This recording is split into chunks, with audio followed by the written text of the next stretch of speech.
Hello all the students, welcome once again to Icons ASCAT YouTube channel. My name is Anil Chaudhary and this video is important for the students who are going to have symbiosis VAT either today or tomorrow. तो जिन भी बच्चों के पास symbiosis Pune का call है students, पहली चीज़ ये समझ लो, अलग अलग कैंपस, अलग अलग कॉन्सेप्ट्स एंड अलग अलग method of taking VAT. Nagpur ने स्टूडेंट्स पूरा 1 घंटे का टाइम दिया था, लेकिन symbiosis Pune is not giving 1 hour of time. And more over students, आज जिन बच्चों का वैट हुआ है उनका जो फीडबैक है, the kind of images which they have talked about, on the basis of that, and I'll be showing those images as well. जिस तरह की images आपको बैक में मिल सकते हैं. एंड स्टूडेंट्स, ये जो टेक्निकलिटीज़ हैं, तो दिस वीडियो इज़ इंपॉर्टेंट और बहुत जल्दबाजी में मैं इसको बना रहा हूँ ताकि जिन बच्चों का बात इवनिंग में है और कल है उनको बेनिफिट मिल सके. तो इस वीडियो को लाइक करना स्टूडेंट्स बिल्कुल ना भूलें. सबसे पहला पॉइंट, जिन्हें ये लगता था कि सर 2 ऑप्शंस आएंगे, कोई टॉपिक होगा, कोई इमेज होगी, ऐसा कुछ नहीं है.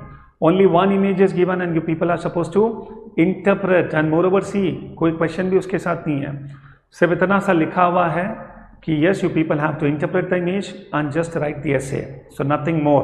Okay, maximum time shift 20 minutes, word limit minimum 200 words specifically दे रखा है, केवल maximum word limit नहीं, understand, minimum 200 words, maximum 300 words, so this becomes the word limit. अब स्टूडेंट्स मैं कुछ इमेजेस बता रहा हूँ, तो please see. This is a kind of image which one of the students was talking about. तो बस इस इमेज को देखो और किसी भी इमेज को देखने के बाद first 2 minutes you people try to conceptualise, you people try to understand the message what the image is giving. So possibly when we see this, क्या मन में आता है स्टूडेंट्स?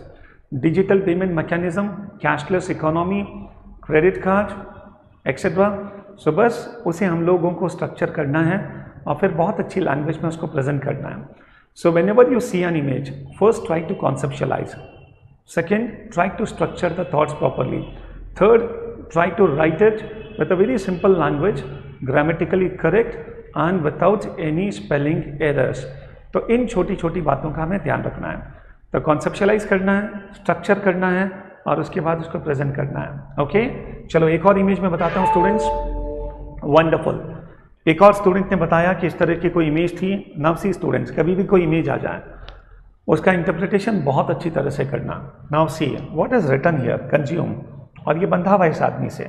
और student, this person is reading a newspaper and then students इसका अगर सिर देखो तो yes that has been imprisoned. तो ऐसा नहीं लगता कि इस इमेज को देखकर we are talking about a trapped consumer, we are talking about the era of consumerism. But actually, people are literally not free. Wherever you see, there are so many things across us, around us, and हमें लगता है students बस ये खरीद लो, वो खरीद लो, ये चीज़ें, वो चीज़ें, जहाँ देखो वहाँ एडवर्टीजमेंट, जहाँ देखो कोई ना कोई माल बेचता हुआ मिल जाता है. So it's an era of consumerism.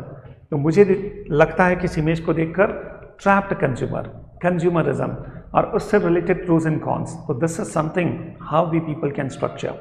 So finally students, knowledge, relevance, हमेशा इस बात का ध्यान रखो कि जो भी आप बैट में लिखेंगे उस इमेज से बिल्कुल रेलेवेंट होनी चाहिए. बहुत ज़्यादा टॉपिक्स को कवर करने की कोशिश नहीं है.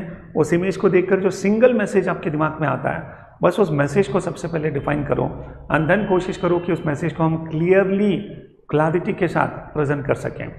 सो कॉन्सेप्शलाइजिंग स्किल्स आर इंपॉर्टेंट. प्रेजेंटेशन और लैंग्वेज, प्लीज़ इंश्योर दैट हमें बहुत ज़्यादा जार्गन्स यूज़ नहीं करने हैं, बहुत ज़्यादा सेंटेंसेस लेंथी यूज़ नहीं करने हैं.